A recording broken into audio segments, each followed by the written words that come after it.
پھر اس سرزمین میں علامہ اقبال جیسی شخصیت پیدا ہوئی ہے. یہ ساری چیزیں جو ہے یہ در حقیقت اشارہ کر رہی ہیں کہ یہ ملک مشیت ایزدی کے کسی طویل سلسلے کی ایک کڑی ہے، اور وہ سامنے آ گیا تھا کہ سن 47 میں یہ قائم ہوا ہے، اور پورے 9 مہینے بعد 14 اگست اور 13 مئی 14 اگست سن 47 اور 13 مئی سن 48 پورے 9 مہینے بعد اسرائیل عالم وجود میں آ گیا.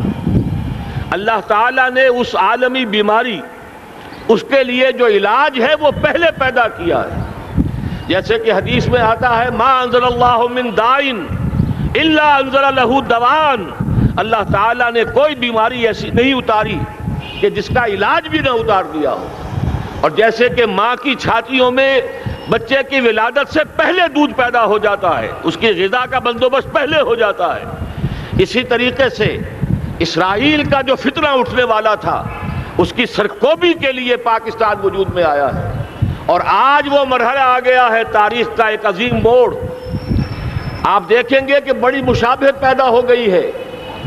ایک طرف بظاہر امریکہ کی مرضی کے خلاف اسرائیلی وزیر اعظم نتن یاہو وہ بڑا ایک غرور کا اور بڑے تکبر کا مظاہرہ کر رہا ہے، اور وہ پورا پیس پروسیس جس پر نہ معلوم کتنا وقت صرف ہوا تھا، کتنی محنتیں ہوئی تھیں، کتنے راؤنڈز آف ٹاکس ہوئے تھے، کبھی واشنگٹن میں ہوئے ہیں، کبھی اوسلو طرز کا کوئی معاہدہ ہوا ہے، کبھی پھر اور اس کے بعد پیشی ہوئی تھی میڈرڈ کے اندر بھی، لیکن وہ سارا پیس پروسیس جو ہے اس کی دھجیاں کر رہا ہے. وہ وقت بالکل قریب نظر آ رہا ہے کہ یروشلم کے مسئلے پر وہاں بٹھی دہک اٹھے گی.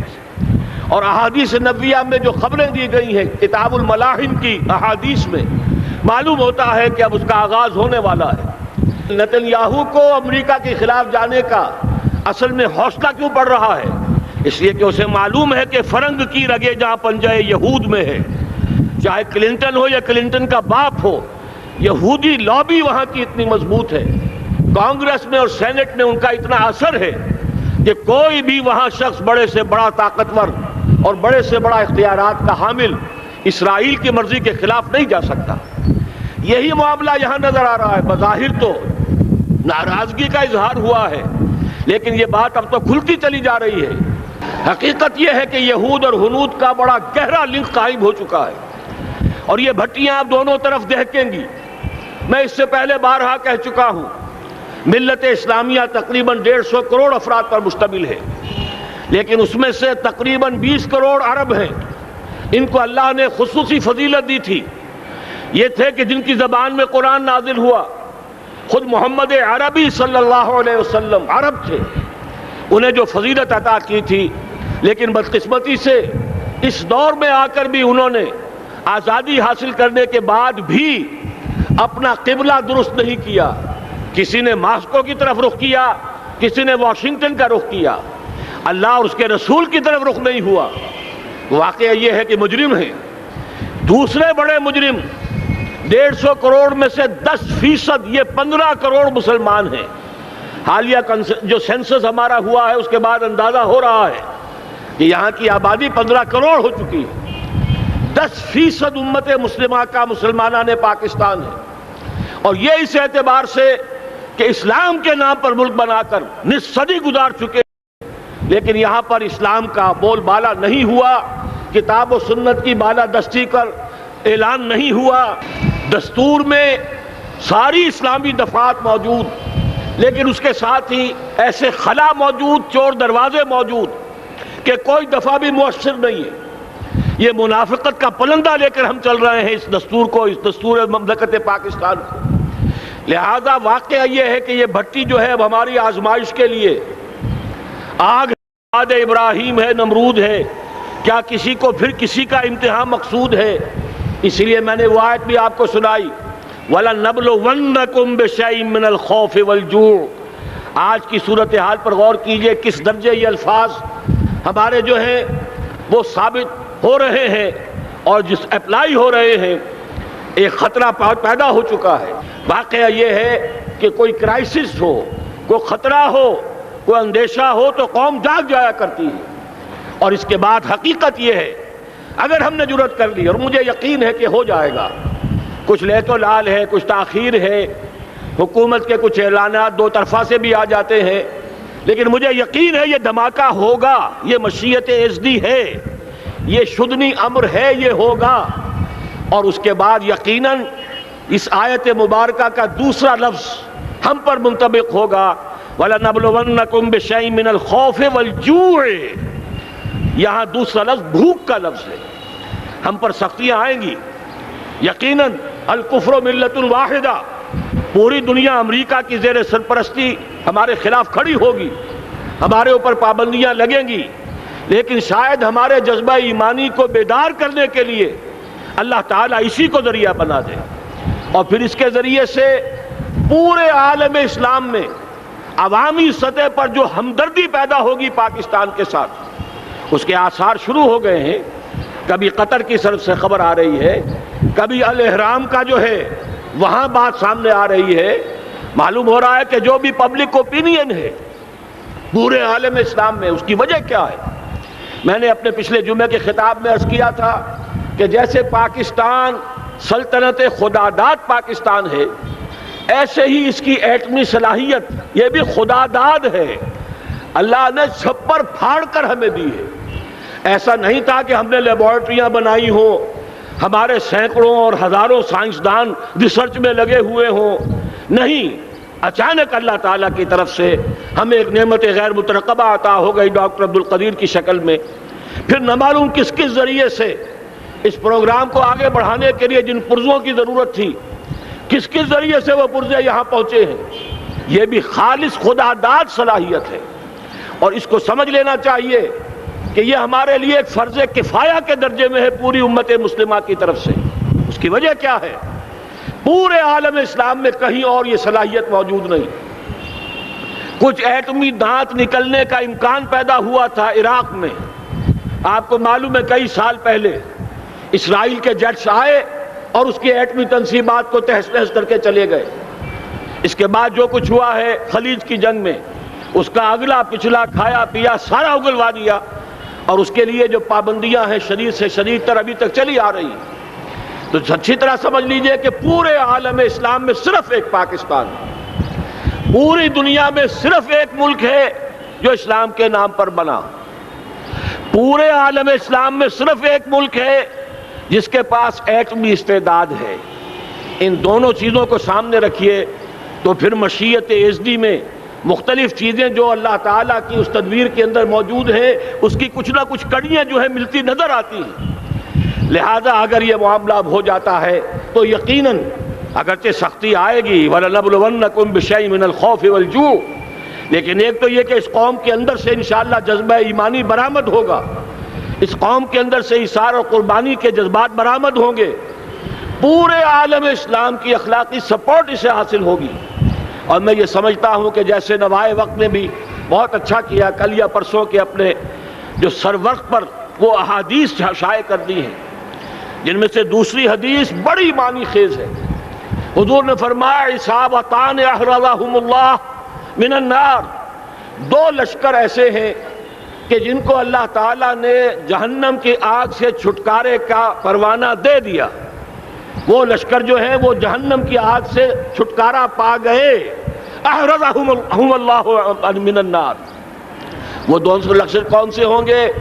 اصابت یغزو الہند، ایک وہ کہ جو ہندوستان پر حملہ آور ہوگا، اور دوسرا وہ جو حضرت مسیح علیہ السلام کے ساتھ جبکہ ان کا نزول ہوگا، اور اللہ تعالیٰ ایک مجدد، اس آخری دور کے مجدد کی حیثیت سے حضرت مہدی کو بھی ہمارے درمیان میں سے اٹھائے گا، اور پھر جو آخری فیصلہ کن جنگ ہوگی الملحمۃ العظمیٰ، اس کے لیے یہاں سے فوجیں جائیں گی ان کی مدد کے لیے۔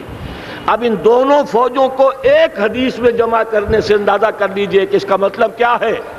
یہ علاقہ پاکستان اور اس سے ملحق افغانستان، یہ علاقہ ہے کہ جو اسلام کا گہوارہ پہلے بنے گا، یہاں سے فوجیں جائیں گی، اور دائیں بھی اور بائیں بھی، مشرق میں بھی اور مغرب میں بھی، اور یہیں سے انشاءاللہ تعالی اسلام کا جو عالمی غلبے کا جو وعدہ ہے اللہ کا، کی خبر دی ہے محمد الرسول اللہ صلی اللہ علیہ وسلم نے، لا يبقى على الارض بیت وبر ولا مدر الا ادخلہ اللہ کلمۃ الاسلام، اس روئے ارضی پر کوئی گھر بچے گا نہ خیمہ بچے گا جس میں اللہ تعالیٰ کلمہ اسلام کو داخل نہ کر دے۔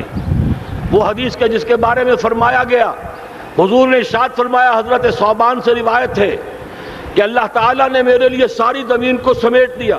ان اللہ زوالی الارض فرأیت مشارقہا و مغاربہا، میں نے اس زمین کے سارے مشرق دیکھ لیے، سارے مغرب دیکھ لیے، لیکن یہ جان لو ان امتی سیبلغ ملکہا ما ذوی لی منہا، میری امت کی حکومت ان تمام علاقوں پر قائم ہو کر رہے گی جو پوری زمین کو لپیٹ کر مجھے دکھا دیے گئے۔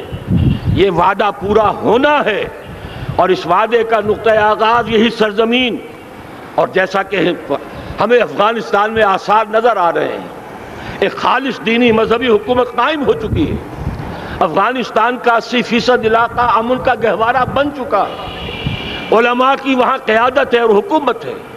یہ پاکستان اور افغانستان مل کر، جیسا کہ آپ کو یاد ہوگا میں نے جب تجویز پیش کی تھی کہ حکومت پاکستان فوراً تسلیم کرے طالبان کو، اللہ کا شکر ہے، میں یہ نہیں کہتا کہ میرے کہنے کی وجہ سے ہوا، لیکن بہرحال اللہ کا فضل ہوا کہ چند دن کے بعد ہی حکومت پاکستان نے تسلیم کر لیا طالبان کی حکومت کو۔ میری دوسری تجویز ابھی پینڈنگ ہے، پاکستان اور افغانستان کے درمیان کانفیڈریشن قائم کیا جائے۔ یہ ملک دونوں مل کر واقعتاً، کہ ایک نے واقعتاً 15 لاکھ سے زیادہ جانیں دے کر مرنا سیکھ لیا ہے، اور جو قوم مرنا سیکھ لے اسے کوئی مار نہیں سکتا، اسے کوئی شکست نہیں دے سکتا، اور ایک وہ قوم ہے پاکستان میں کہ جو 400 سال کی تجدیدی مسائی کے اثرات کی امین ہے، یہ اس کا تراث علمی ہے، چاہے وہ تحریک حضرت مجدد الفسانی کی تھی، چاہے وہ علمی تحریک شاہ ولی اللہ کی تھی، چاہے وہ تحریک جہاد سید احمد بریلوی کا تھا، چاہے اور جو بھی رجال عظیم پیدا ہوئے ہیں 14ویں صدی ہجری میں، ان سب کے اثرات یہاں موجود ہیں۔ یہ چیزیں مل کر وہ طاقت بنے گی کہ یہاں سے اسلام پھر پھیلے گا، مشرق کی طرف بھی مغرب کی طرف بھی۔ اصابۃ تغزو الہند و اصابۃ مع عیسیٰ ابن مریم، یہ چیزیں جو ہونی ہیں الحمدللہ میں سمجھتا ہوں کہ اب تیزی کے ساتھ حالات اس رخ پر جا رہے ہیں۔ کہیں فرمایا ان ینصرکم اللہ فلا غالب لکم، اگر اللہ تمہاری مدد کرے تو کوئی تم پر غالب نہیں آ سکتا، وَإِن یخذلکم، اور اگر خدا نہ خواستہ اللہ تعالیٰ ہی اپنی مدد تم سے کھینچ لے، واپس لے لے، سلب کر لے، ان یخذلکم، تمہیں چھوڑ دے، فمن ذا الذی ینصرکم من بعد، تو پھر کون ہے جو تمہاری مدد کر سکے گا۔ اس مرحلے پر سیاسی جماعتیں اپنے جو ان کا مزاج ہے اس کے مطابق چاہتی ہیں کہ کیپٹلائز کریں، پولیٹیکل مفادات حاصل کریں۔ بہرحال میرے نزدیک ایک کنسنسس ہونا چاہیے، ایک نقطے کا دھماکہ ہونا چاہیے، اور نمبر 2 اللہ اور اس کے رسول کے ساتھ صلح اور اللہ کی مدد کی ضمانت حاصل کرنے کے لیے کتاب و سنت کی ٹوٹل بالادستی، پورے دستور پاکستان میں کوئی شے اس کے منافی ہو اس کو نکال کر باہر کر دیا جائے، نفاق سے پاک کر دیا جائے۔ جیسے دعا ہے اللہم ربنا طہر قلوبنا من النفاق، اسی طرح دعا مانگیے کہ اللہ ہمارے ملک کے دستور کو نفاق سے پاک کر دے، اور وہ ساری ترامیم جن کا کہ ہم نے ایک مہم بھی چلائی تھی، وہ ترامیم جس کا تقریباً وعدہ کیا تھا نواز شریف صاحب نے، جس کے لیے 2 مرتبہ ایک محفل میں کہا تھا راجہ ظفر الحق صاحب سے کہ راجہ صاحب پھر تیاری کیجئے اور دستور کی ترمیم کا بل تیار کیجئے، لیکن یہ کہ معلوم ہوتا ہے کوئی بڑا ہاتھ ایسا تھا جس نے روک دیا ہے۔ یہی ہاتھ ہے جو آج ہمیں ایٹمی دھماکہ کرنے سے روک رہا ہے۔ ہمیں چاہیے کہ یہ دونوں دھماکے بیک وقت کریں، اور ان دونوں دھماکوں کے بعد پھر چاہے دنیا کی کوئی طاقت ہماری دشمن بن جائے، ہمارے لیے اللہ تعالیٰ کی مدد و نصرت ہوگی۔ وَلَنَبْلُوَنَّكُمْ بِشَيْءٍ مِّنَ الْخَوْفِ وَالْجُوعِ وَنَقْصٍ مِّنَ الْأَمْوَالِ وَالْأَنفُسِ وَالثَّمَرَاتِ وَبَشِّرِ الصَّابِرِينَ الذین اذا اصابتهم مصیبۃ قالوا انا للہ وانا الیہ راجعون۔ تو قوم انشاءاللہ تعالی، میں یہ سوچا کرتا تھا قوم مردہ ہے، بے حس ہو چکی ہے، دین سے عام طور پر بیزاری پیدا ہوتی جا رہی ہے، جو ہمارے دینی قیادت ہے اس سے بھی لوگوں کے اندر مایوسی پیدا ہو رہی ہے۔ کیسے ہوگا؟ میں نے بارہا کہا جب میں یہ شواہد دیکھتا ہوں جو حدیث میں ہے، جس کی خبریں دی گئی ہیں، 400 سال کی تاریخ دیکھتا ہوں، تو مجھے پاکستان کا مستقبل بہت شاندار نظر آتا ہے۔ یہ تو مشیت ایزدی میں کسی بہت اہم رول کو پلے کرنے کے لیے قائم ہوا ہے۔ جب میں زمینی حالات کو دیکھتا ہوں تو مایوسی ہوتی ہے، لیکن میں یہ سمجھتا ہوں کہ وہ وقت آ گیا ہے کہ جس میں یہ قوم جھنجھوڑی جائے۔ ایک دفعہ کا یہ جھنجھوڑا جانا انشاءاللہ تعالی ہمارے بہت سے دل اندر دور کر دے گا۔ آخر چینی کیا تھے؟ ایک 10 صدی پہلے کے چینی افریقی قوم آج کہاں سے کہاں پہنچ گئی ہے۔ ہمارے اندر بھی چاہے یہ کہ اوپر راکھ ہے، اندر چنگاریاں ہیں، ان چنگاریوں کے بھڑکنے کا وقت آ گیا ہے، اور انشاءاللہ العزیز اسی ایٹمی دھماکے سے اس پورے عمل کا جو ہے آغاز ہو جائے گا، جس سے یہ سرزمین پاکستان اسلام کا گہوارہ بنے، اور پھر یہاں سے پوری دنیا میں اسلام کے غلبے کی جد و جہد کا آغاز کیا جائے۔ بس میں اسی پر اکتفا کر رہا ہوں۔ اللہ تعالیٰ سے دعا کرتا ہوں کہ وہ ہمارے حکمرانوں کو، اگر تو کوئی تاخیر ہو رہی ہے انتظامی امور کی وجہ سے، کوئی بات نہیں، بہرحال معاملہ ایک اچانک ہو گیا ہے، لیکن مجھے توقع ہے کہ انشاءاللہ وہ دھماکہ ہوگا اور جلد ہوگا۔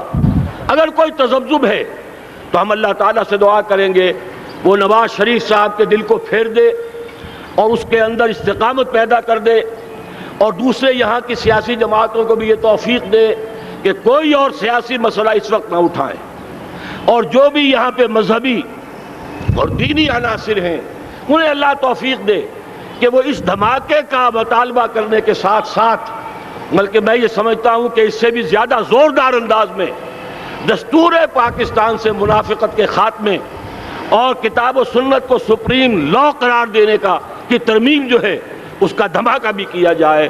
اللہ تعالیٰ ہمیں اس کی توفیق عطا فرمائے۔ اقول قولی ھذا واستغفر اللہ لی ولکم ولسائر المسلمین والمسلمات۔